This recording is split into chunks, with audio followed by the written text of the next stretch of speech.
Welcome to Civil War Digital Digest. I'm Will. Well, we're south of the Mason-Dixon line for another episode about Confederate forces. This one is about the Commissary cookware in the Army of Northern Virginia.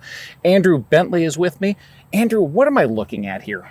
So what we have with us are two outstanding examples of original Confederate commissary equipment. These are two surviving pieces that were used during the American Civil War by the Confederate Army in Northern Virginia. Okay, talk to me about them. Where do you want to start, and what am I looking at? What are these two pieces? So on the left here, we have a spider skillet.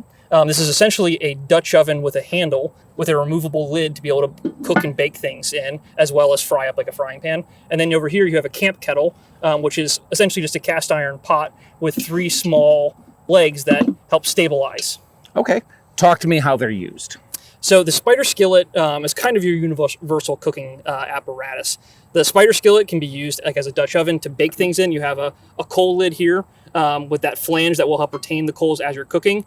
It could also just be used as a frying pan to be able to fry up bacon, to be able to cook your meat ration, or even potentially stew something in. This would be very, very commonly used to bake the flour ration, the bread ration for the Confederate military. Okay, and what do you use the kettle for? So the kettle will be used very similar to the nesting kettles that you see on the Union side as the counterpart, cooking large amounts of coffee, beans, soups, anything like that. Okay, well, I'm a big fan of cast iron at home. My wife and I use it regularly. The one thing I know about cast iron, it's heavy. Yes. How do you deal with this with the infantry?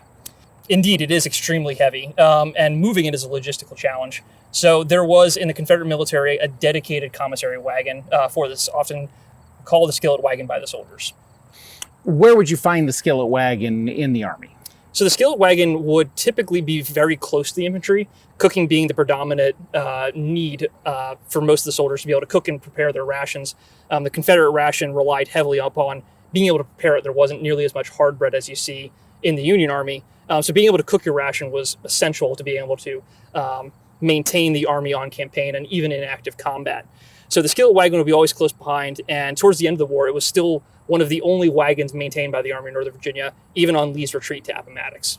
Well, I must say, when you think about the logistics that it takes to work an army and the strain on the Confederacy, it would seem to me to be a lot smarter to be like the nesting kettles the Union Army uses. Why are we using cast iron in the Confederacy and the Army of Northern Virginia?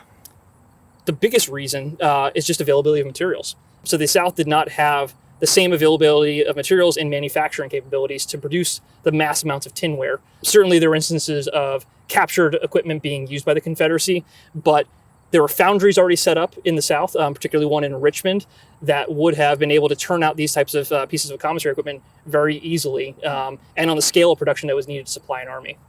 Well, Andrew, with indigenous production, what do we know about the producers, and how does that tell us where these come from? You're telling me these are actual examples from the Confederacy. How do you know that? So these ones are, very fortunately for us, marked pieces. So on the lid of the spider skillet, there is a maker's mark stamp saying Asa Snyder and Richmond, Virginia on it.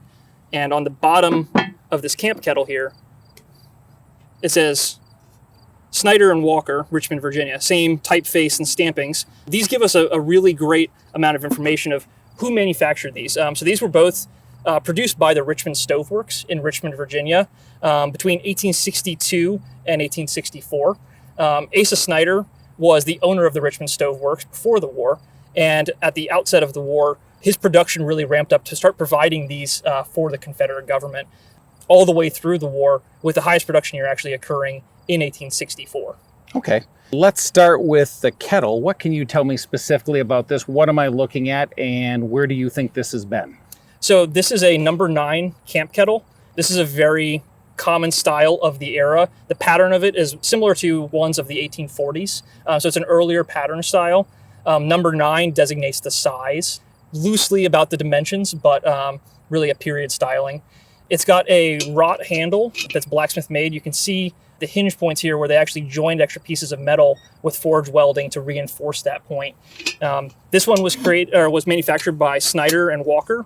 Asa Snyder in 1862, in April of 1862, partnered with Amandus Walker in Richmond, who also ran a general foundry business, to be able to increase his operational capacity by about fourfold, is what his own account says in a newspaper. So they were ramping up production for the Confederate war effort. This piece in particular was found relatively recently by a colleague of mine who was looking in an antique shop outside of Waynesboro, Pennsylvania. So this piece would have been produced from 1862 to 1863. Their partnership only lasts from 1862 to late 1863. So it's a very narrow window of production with not a whole lot of these being produced during that time, something to the tune of maybe 500 or so. The likelihood that these were then domestically produced and then made their way to somewhere just outside Gettysburg seems very unlikely. The Confederate government ordered in April of 1862 a large order of spider skillets and camp kettles. The number 9 camp kettles, they ordered about 260 of them. They did not place another order and was not received until August of 1863 after Gettysburg. So this kettle, if it was in fact used at Gettysburg, which I suspect it was, would have been one of about 260 that was produced in April of 1862 and supplied to the Confederate quartermaster in Richmond and then issued out to the armies on campaign. Any idea where it was issued to them? It probably would have been issued somewhere around Richmond on the Peninsula Campaign during the defenses there, and then potentially would have been present here at the Battle of Second Manassas, Antietam, Fredericksburg, all the way leading up to the campaign in '63. Fantastic. Let's flip it back over for a second. There's some rough stuff on the bottom here. Can you talk to me about this right here? Yes, so that is a common casting mark of the era. It's called a gate mark.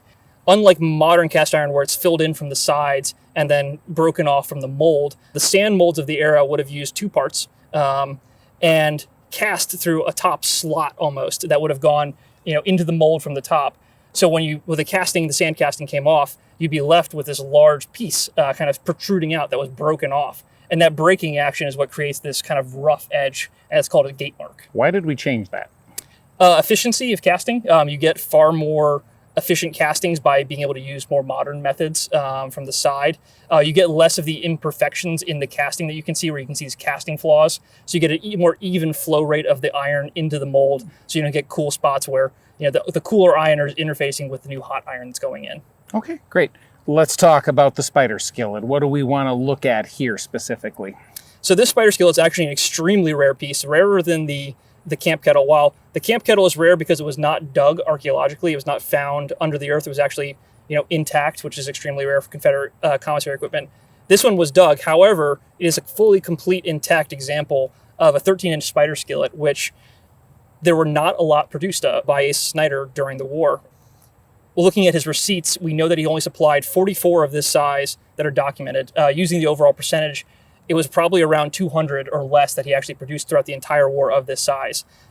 They're extremely large and extremely heavy, so it's a little bit more difficult to move than some of the smaller sizes that he provided in greater abundance. So this is an extremely rare piece. This was found near Bolivar Heights, likely one of Jackson's camps when he was during the siege of Harper's Ferry before Antietam. So this piece, more than likely, again, would have been supplied kind of in that April 1862 purchasing by the Confederate quartermaster, and then carried with the army all the way through that 1862 campaign season, and ultimately being left in a fire pit outside Bolivar Heights. So who do we have to say thank you for sharing these examples with us? The 13-inch Asa Snyder spider skillet is owned by the Manassas National Battlefield Park. Will be going on display here soon in our museum collection. The camp kettle is owned personally by myself. However, will be also going on display on a long-term loan with the museum. Fantastic. Well, thanks both to the park and for you for sharing this.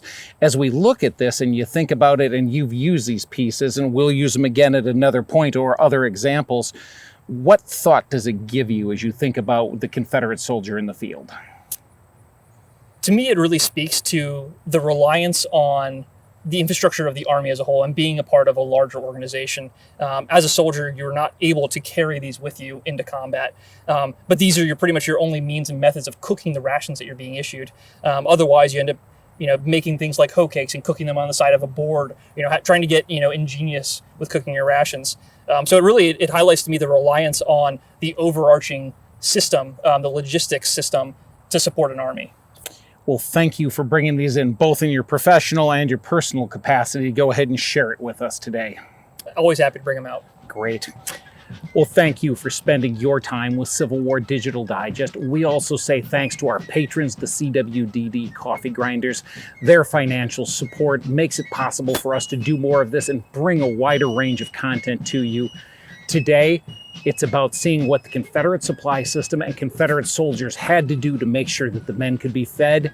A couple of original artifacts, a great way for you to find a connection. We'll see you next time.